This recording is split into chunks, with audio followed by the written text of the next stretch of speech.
Gods and goddesses in training, welcome back to the channel. It's Uncle Makura. Today we're talking about a very interesting and important topic, which is knowing your opposite in relationships, okay? Now, what do I mean by knowing your opposite, okay? If you're a man, you would be tapping into a female energy. And if you're a woman, you'd be tapping into a male energy. For a man, you would call this your anima. For a woman, you would call this your animus, okay? Now, subconsciously, and with the effects of the interplay of the unconscious, the collective unconscious,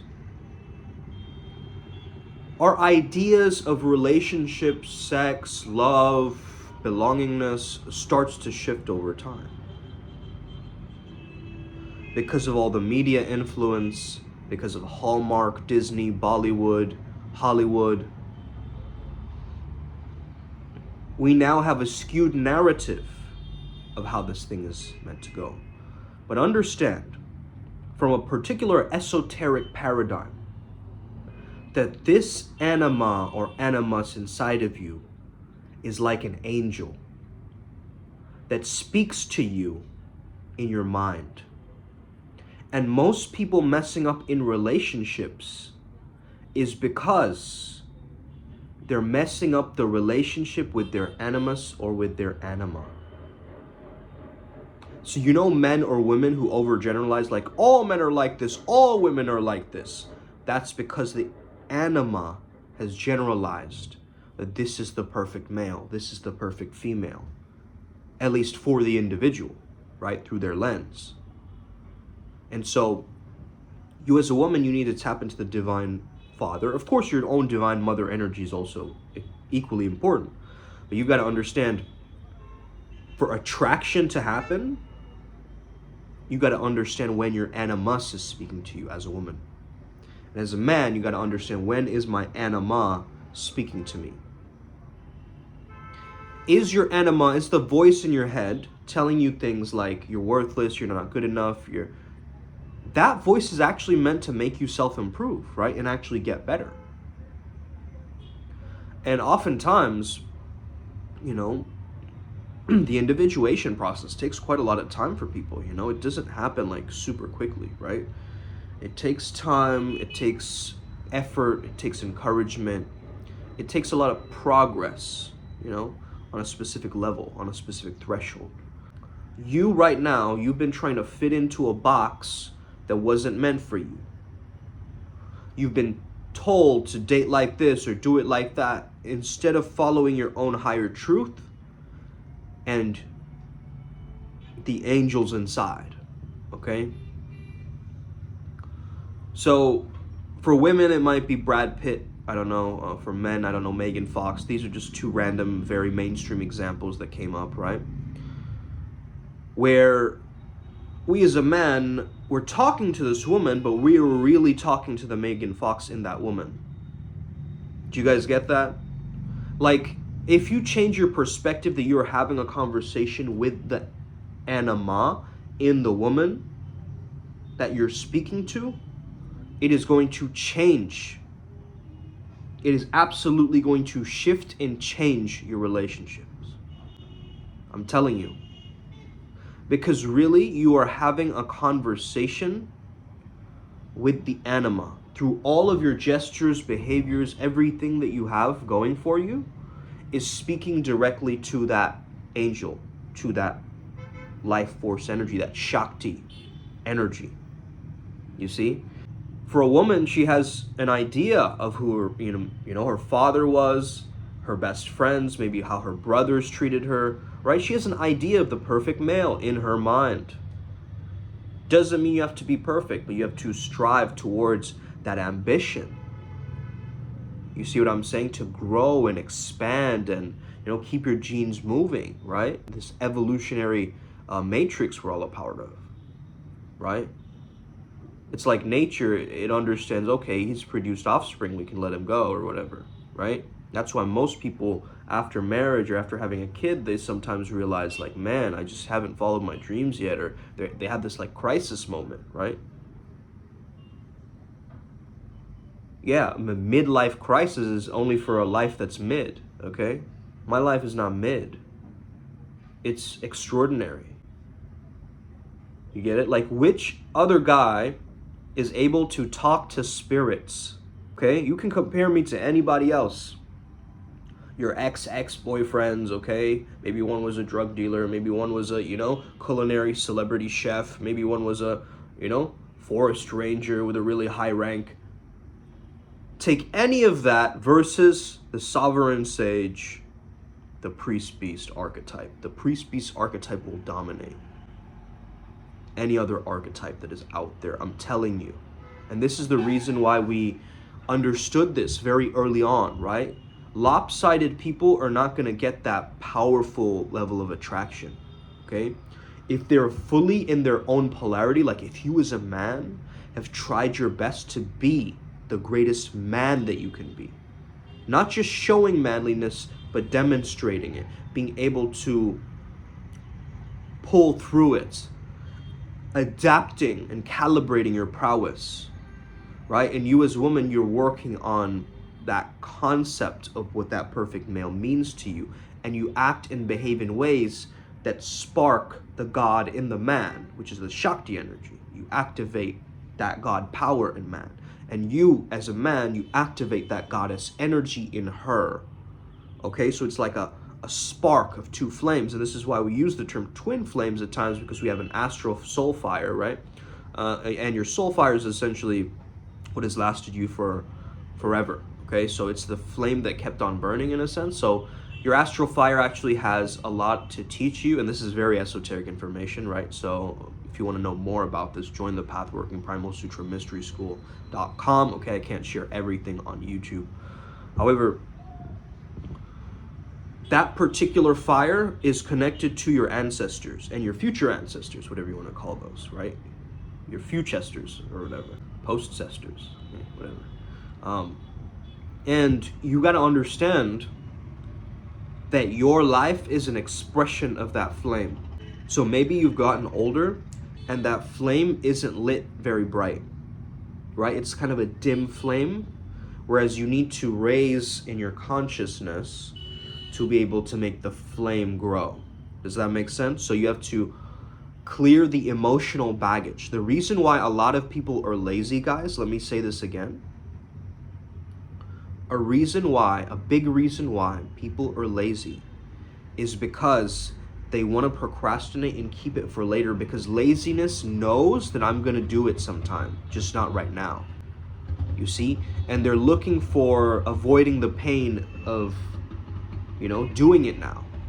They're avoiding the present pain, and that's what laziness is. So instead of avoiding the pain that is right in front of you, you act on it. Why? Because if you're keeping it for next week, next month, next year, I've understood this, man. I've procrastinated a lot of things, and it's been coming down to this point, this very point, which is I'm being a dick to my future self. I'm making my future self weaker when I finally do take the action, because there's the law of implementation velocity, right? The longer I put off doing something, the more difficult it's going to get to do it. So yeah, by the 5th week, it's going to be more harder for you to take that decision. And you're wondering, why can't I take this decision? You should have done it earlier. So this is a very important shift, at least in my mechanics. I know we're talking about relationships, but I think everything directly applies. How you do one thing is the way you do everything. So you've got to understand how to use this thing to the best of your capacity. Now, generally, if you are speaking into the archetype that you want in her, so let's say that you want a queen and you are a king archetype, okay? I speak with archetypes because they're impersonal, okay? They're not stereotypes. They're not like a Chinese woman with a black guy, right? You can come up with 1,000 different stereotypes about that, but that's not going to serve you in your relationship exactly. I mean, it can, maybe race play or whatever, but I don't think that that's an essential, spotlight. But you creating the archetype of like the Othello king or whatever as the black guy, and your divine mistress, your queen, who's of an Asian descent, like then now you're playing in this different realm, right? This different world, and it's impersonal, so you can add a lot more to it and get amplified through all the kings of time, right? The great thing about an archetype is, yeah, of course, there's a framework and a structure involved. However, it connects you with every other version of that archetype through every single culture. You see? So I could look at warriors like Vikings, I could look at warriors like, Kshatriyas, I could look at warriors like barbarians, right? I can go whichever way that that archetype allows my mind to expand towards. So this is why it's very powerful to do this. So if I was a king, as an example, I would speak to the queen in her. You get what I mean? So don't speak to her like a king. You speak to her as if she is a queen. Why? Because you are holding your power now as the king. So your words that demonstrate looks, money, status, whatever else it is that is your high value, in her eyes as the queen, you keep perpetuating it. You're not showing off with your words, remember. It's subtle little trickles of her getting to know you, or you getting to know him as a woman, right? So this kind of polarity work is going to be very, very ultimately powerful for you, As a woman, you can work on your own feminine polarity by working on things that are very creative, very intuitive. You can spend time with your girlfriends, you can understand, go shopping with them, like do little things that are girly and expand that sense of that good relationship with your own anima. And I want you to understand, if you look back to your favorite movie, okay, if you look back to one of your favorite movies growing up and so forth, you're actually subconsciously looking for a man that was the main character lead in that movie. Because clearly there was probably a romance in that movie. Okay, and subconsciously, this is a question that's absolutely monumental. You ask a girl or you ask a guy, what's your favorite movie? You're going to know a lot about that person based on their favorite movie. Trust me. Okay? It's like peering through the edge of their subconscious mind, because those are images that they store in there. You guys get that? If that's their favorite movie, there are specific images repressed in the mind of that individual of that specific movie. You see what I'm saying? So that's how powerful this understanding is. So let's say that, Mr. and Mrs. Smith or whatever, right, came up. You know that you want to have kind of a badass relationship. Like you want to be like a power couple at the same time. You want to be active with this other person maybe. And that sets up that bridge, that anima-animus framework for the individuals. You see? So asking them what their favorite movie is one of the ways to know further, okay? Of course, if you want to know more about this and about this technology and how it works, brand Shakti, brand Shiva, okay, is another way to think about it. So that's just another way of, we say twin flame. I don't really like that word twin flame because it has too many associations with it that is like limiting in terms of my journey at least. So I could call ourselves twin tsunamis for all we care, but it's like twin flames, it kind of sounds like these flames were only made for each other in all of existence. And that's this kind of romanticized, idea, that there's one person out there that's truly meant for you, and only you. And we got to work on that shit, right? We got to build that. If we're trying to go towards something, we have to be in the life that we want. You see what I'm saying? So we got to really embody, like, what would this version of me be doing? So let's say you as a man, you're trying to approach this woman, but you have this voice in your head. Well, it's your anima. So speak to that anima within you. What's up, girl? Why are you so stressed? Okay? You got to have that relationship with yourself.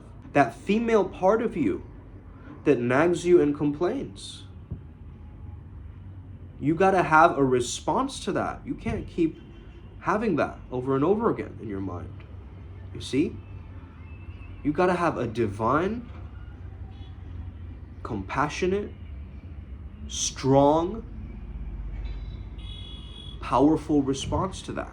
And I truly think that comes from accepting your role and responsibilities And it comes from you understanding, like, look, I got to do everything in my power as a man to ascend, to get better, to grow. And I'm not doing it just for me. I'm not doing it just for her. I'm doing it for me, the collective, her, everybody, man. I'm here to be the walking ripple effect. You guys get that? Like, I want to trickle in through people's radio stations and like into their sound waves of YouTube and just like stay there in people's minds. You know, that's my gift, that's my truth, and I want to have that become the truth. So why not really energize with this? Because the other day, guys, I found out something very interesting. I can freestyle rap in Atlantean. And Zengif allowed me to tap into this. We have it for adepts only, this recording, but check it out, man. Yes, it just looks like I'm using gibberish to rap, but it's like, if you really know Atlantean and you can pick up the frequencies that I was tapping into there, you'd be like, whoa. Okay, because even I was surprised. I was like, damn, what even is this? What's coming through right now? Okay? So very, very key, very, very powerful. I hope this video gives you a different perspective, helps you, shapes you on this journey. Let's get it today. Upward Spiral Gang, may we never be the same again. Us, hit that like and subscribe button. You already know we're here to win. Every single day we're here to win. Let's go, baby. They don't know me, son. Okay, let's go.